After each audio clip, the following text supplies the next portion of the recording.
कृष्ण ने राधा से विवाह क्यों नहीं किया? इसकी वजह ये थी कि गुरु गर्गाचार्य ने उन्हें बता दिया कि वे नंद और यशोदा के पुत्र नहीं हैं और उनके जीवन का मकसद कुछ और है।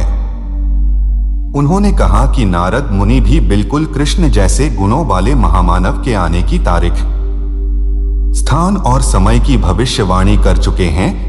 राधा से विवाह के लिए एक तरफ कृष्ण का आग्रह था तो दूसरी तरफ यशोदा और नंद की वंश मर्यादा।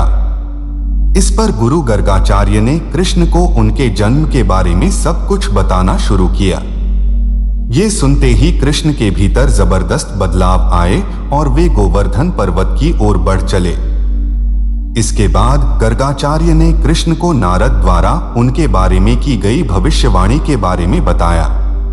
पहली बार उन्होंने कृष्ण के साथ यह राज साझा किया कि वह नंद और यशोदा के पुत्र नहीं हैं। कृष्ण को पता था कि अब उन्हें वहां से विदा लेना है। जाने से पहले उन्होंने एक रास का आयोजन किया।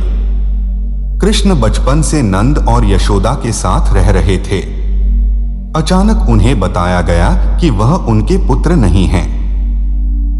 यह सुनते ही वह वहीं उठ खड़े हुए और अपने अंदर एक बहुत बड़े रूपांतरण से होकर गुजरे।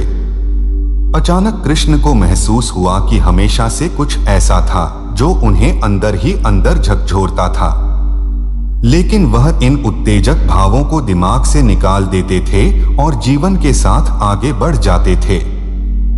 जैसे ही गर्गाचार्य ने यह राज कृष्ण को बताया, उनके भीतर न जाने कैसे कैसे भाव आने लगे।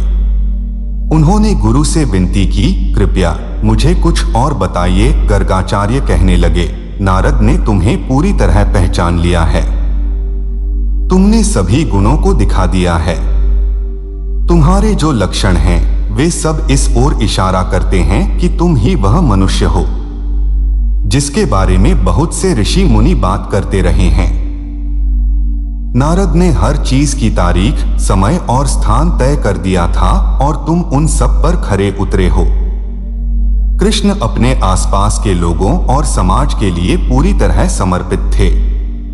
राधे और गांव के लोगों के प्रति उनके मन में गहरा लगाव और प्रेम था, लेकिन जैसे ही उनके सामने यह राज आया कि उनका वहां से संबंध नहीं है, वह किसी और के पुत्र हैं, उनका जन्म कुछ और करने के लिए हुआ है, तो उनके भीतर सब कुछ बदल गया।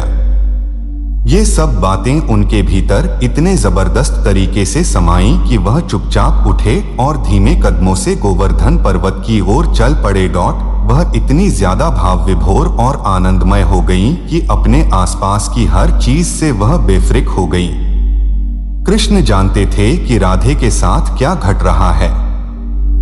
वह उनके पास गए, उन्हें बाहों में लिया, अपनी कमर से बांसुरी निकाली और उन्हें सौंपते हुए बोले, राधे, यह बांसुरी सिर्फ तुम्हारे लिए है। पर्वत की सबसे ऊंची चोटी तक पहुंचे और वहां खड़े होकर आकाश की ओर देखने लगे। सूर्य अस्त हो रहा था और वह अस्त हो रहे सूर्य को देख रहे थे। अचानक उन्हें ऐसा लगा जैसे एक जबरदस्त शक्ति उनके भीतर समा रही है। यही उनके अंदर ज्ञानोदय हुआ और उस पल में उन्हें अपना असली मकसद याद आ गया। वह कई घंटों तक वहीं खड़े रहे और अपने भीतर हो रहे रूपांतरण और तमाम अनुभवों को देखते और महसूस करते रहे।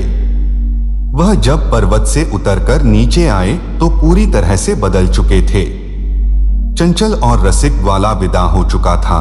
उसकी जगह उनके भीतर अचानक एक गहरी शांति नजर आने लगी। गरिमा और चैतन्य का एक नया भाव दिखने लगा। जब वह नीचे आए तो अचानक वे सभी लोग उनके सामने नतमस्तक हो गए जो कल तक उनके साथ खेलते और नृत्य करते थे। उन्होंने कुछ नहीं किया था, वह बस पर्वत पर गए, वहां कुछ घंटों के लिए खड़े रहे और फिर नीचे आ गए। इसके बाद जो भी उन्हें देखता वह सहज ही बिना कुछ सोचे समझे उनके सामने नतमस्तक हो जाता। कृष्ण को पता था कि अब उन्हें वहां से विदा लेना है। जाने से पहले उन्होंने एक रास का आयोजन किया। जाने से पहले वह अपने उन लोगों के साथ एक बार और नृत्य कर लेना चाहते थे। वह जब पर्वत से उतरकर नीचे आए तो पूरी तरह से बदल चुके थे। चंचल और रसिक वाला विदा हो चुका था। उन्होंने जमकर गाया, नृत्य किया। हर किसी को पता था कि वह जा रहे हैं, लेकिन राधे थीं कि भीतर ही भीतर परम आनंद के एक जबरदस्त उन्माद से सराबोर थीं और भावनाओं की सामान्य हदों से कहीं आगे निकल गई थीं। वह इतनी ज्यादा भाव विभोर और आनंदमय हो गईं कि अपने आसपास की हर चीज से वह बेफिक्र हो गईं।